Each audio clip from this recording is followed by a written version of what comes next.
नमस्कार दोस्तों।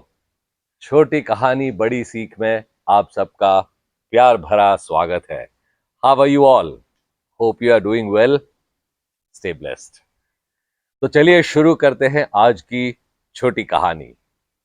आज की कहानी दो दोस्तों की कहानी है। इसका नाम था रमेश और सुरेश। रमेश और सुरेश आपस में बहुत ही गहरे घनिष्ठ मित्र थे। बचपन से ही एक साथ खेलकर बड़े हुए थे और एक दूसरे को कभी भी कोई तकलीफ आ जाए तो दूसरा दौड़ा दौड़ा चला आता था दूसरे की मदद करने के लिए। बहुत सारी खुशियां साथ में मनाते थे। लेकिन एक बात ऐसी थी कि दोनों के जो नेचर थे ये बिल्कुल एक दूसरे से विपरीत थे, लेकिन फिर भी दोस्ती घनिष्ठ थी। इनकी एक रूटीन ऐसा हुआ करता था कि ये रोज शाम को पैदल घूमने जाया करते थे, साथ जाते थे, आपस में जीवन की कई सारी बातें एक दूसरे के साथ शेयर करते थे, दिन भर हुई कई सारी घटनाएं एक दूसरे के साथ शेयर करते थे, एक दूसरे के विचार समझते थे।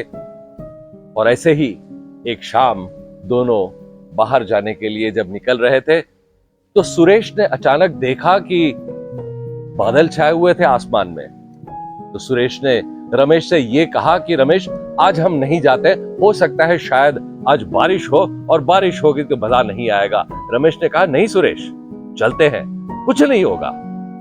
बट सुरेश का बिल्कुल भी मन नहीं था। रमेश ने एक सुझाव दिया कि एक काम करते हैं, चलो छाता लेकर के चलते हैं, कहीं बारिश आ गई तो छाता खोल लेंगे। सुरेश मान गए और रमेश और सुरेश दोनों घूमने के लिए छाता लेकर निकल पड़े। कुछ देर आगे गए और जैसे सुरेश ने कहा था कि बारिश होने का अंदेशा है, बिल्कुल उसी तरह बारिश शुरू हो गई। जैसे ही बारिश शुरू हो गई दोनों ने अपना अपना छाता खोल लिया और चलने लगे।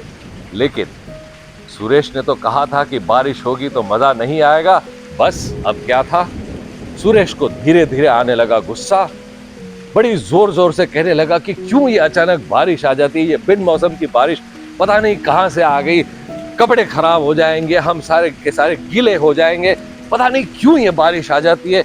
ये इस तरह से बड़बड़ा रहा था कि अचानक से एक गाड़ी गई और पानी पूरा सुरेश के ऊपर उड़ाती हुई आगे चली गई। सुरेश का फ्रस्ट्रेशन और ज्यादा बढ़ गया कि क्यों ये बारिश, कपड़े गीले हो गए। और अचानक से जब उसने रमेश की ओर देखा तो रमेश तो आनंद ले रहा था बारिश का।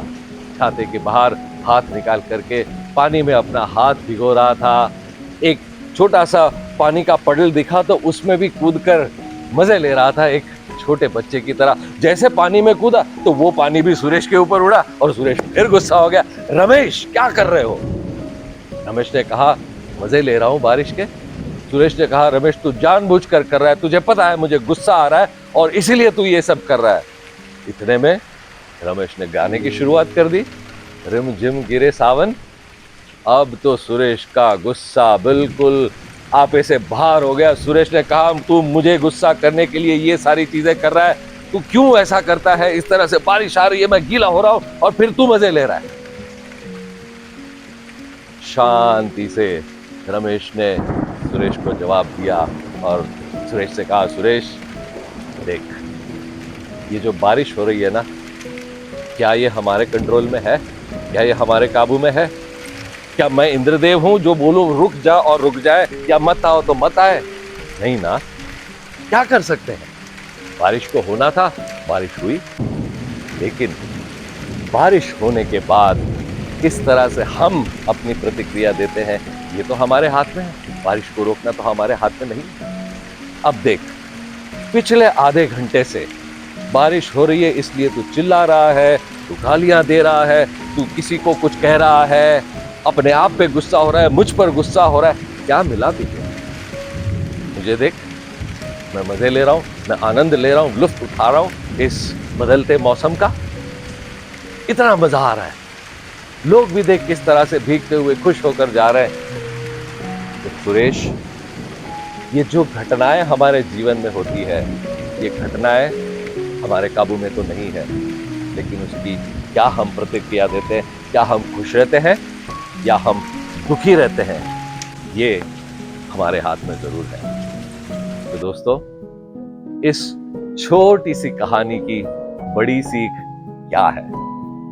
बड़ी सीख यही है कि जो भी घटना हमारे जीवन में हो रही है, उसकी प्रतिक्रिया क्या हो, ये बिल्कुल हमारे हाथ में है। ये हमारी चॉइस है। हम चाहे तो खुश रहें, चाहे तो दुखी रहें। दोस्तों, बारिश वही होती है, लेकिन उसी एक बारिश की वजह से शायद सुरेश जैसे कई लोग दुखी हो जाते हैं, और उसी बारिश की वजह से जो गांव में एक किसान होता है बेहद खुश हो जाता है। तो इसमें घटना का कोई दोष नहीं है, लेकिन इस घटना को हम किस तरह से देखते हैं और क्या प्रतिक्रिया देते हैं, ये हमारे हाथ में होता है। What happens is not in our control, but how do we respond to what happens is definitely in our control. Namaskar.